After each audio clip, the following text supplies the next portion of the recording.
Komið sæl.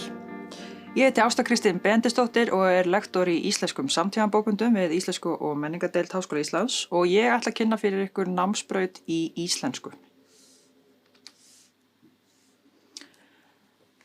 Ein algengasta spurningin sem við sem höfum lært íslensku fáum þegar við segjum fólki hvað við erum að læra kanntu ekki íslensku?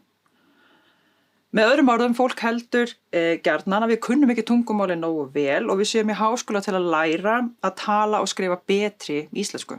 En þetta hins vegar mjög mikill misskilningur. Háskólanám í íslensku snýst ekki rétt eða rangt mál, heldur að kynnast tungumálinu. Hvernig það hefur verið notað í gegnum tíðina og hvernig það notað í dag. Íslenska nefnilega ekki bara tól sem við notum til að tjá okkur á hverjum degi, heldur hún hluti af okkur sem tölum hana. Hún hluti af menningu okkar og sjálfsmynd og hún á sér langa og merkilega sögu en hún líka lifandi og í mikilli þróun og það þetta sem þið lærið þegar þið komið í íslensku nám í Háskóla Íslands. Ef þið hafið gaman af því að lesa bækur og velta þeim fyrir ykkur, pæla í orðum og hvað þau þýða og hvað þau koma. Ef ykkur langar að æfa ykkur í að nota tungumálið á skapandi hátt og faglegan hátt og ef þið viljið taka virkan þátt í að móta íslenskt málumhverfi á næstu áratugum, þá íslensku nám í Háskóla Íslands eitthvað fyrir ykkur. Fullt B-nám í íslensku sem aðalgrein 180 einingar. Það líka hægt að taka 120 einingar og þá aðra grein sem aukagrein og loks einnig hægt að taka íslensku sem aukagrein til 60 eininga. Skyldunámskeiðin skiptast jafnt á milli bókmennta og málfræði. Þannig að allir þurfa að taka bæði bókmennta og málfræði áfanga en síðan líka ríkulegt úrval af valnámskeiðum þar sem að þið getið valið allt sem að ykkur sem hugurinn girnist, þar sem þið hafið áhuga á.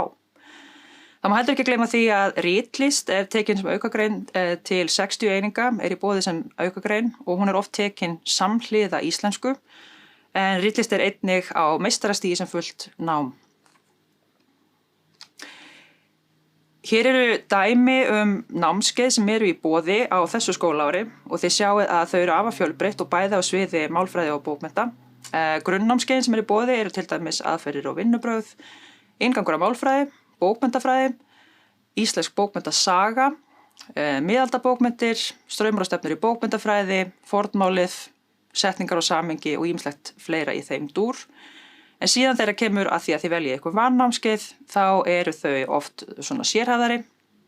Dæmi valnámskeið sem í boði á þessu ári eru atómljóð og alþýðumenning, bókmenntir á 7. áratugnum á Íslandi, sagnir, ævintýri og sagnamenn, tal og málmein, bókmenntir og galdur, íslensk málsaga, íslenskt stafrænt málsambíl í íslensku og ensku, berklar, depurð og deyjandi skáld, skrift og handrit, máltaka barna og fleira og fleira. Úrvalið ríkulegt. Lokaverkefni sem eru unnin þegar íslensku námi að ljúka, þau eru líka mjög fjölbreytt og bæði fjalla þau málfræðileg og bókmenntafræðileg efni. Þau eru oftast 10 einingar sem þýðir að þau eru það bil 30 blaðsíður og viðfangsefni, bara svo ég nefni nokkuð dæmi hversu fjölbreytileg þau eru. Þá hafa verið skrifað ritgerðir orð sem eru myndum með viðskeytinu ó. Það hafa verið skrifað verkefni einkenni ástarsagna í rauðu seríunni, samband kyngervis og galdurs í meykóngasögum og ýmis máleinkenni í máli barna á til dæmis yngsta stigi grunnskóla. En stóra spurningin kannski sú hvað hægt að gera við íslensku nám þegar því lokið. Við hvað vinna íslenskufræðingar eiginlega? Stuttasvarið við þeirri spurningu að allstaðar þar sem að íslenskt mál notað eða kemur við sögu, þar getur íslenskufræðingur verið að verki.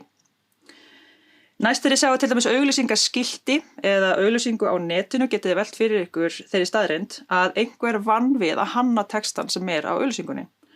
Og það vel mögulegt að sá hinn sami hafi lært íslensku í háskóla.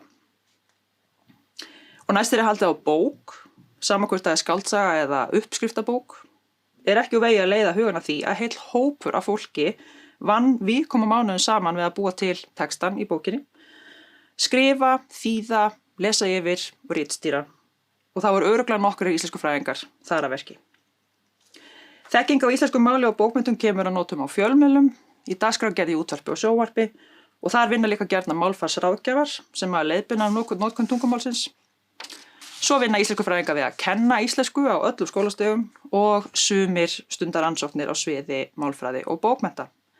Þannig að möguleikarnir að loknu námi eru næstum því óþrjótandi, langar mig að segja. Ástæðan fyrir því að ég hvet ykkur til að skrá ykkur í íslensku er náttúrulega aðalega sú að námið er skemmtilegt og krefjandi og gefandi, en það er líka önnur ástæða og það er félagslífið. Það er nefnilega fátt skemmtilegra heldur en að skemmta sér með fólki sem hefur áhuga á því sama maður sjálfur og félag íslenskunema í Háskóla Íslands heitir Mímir.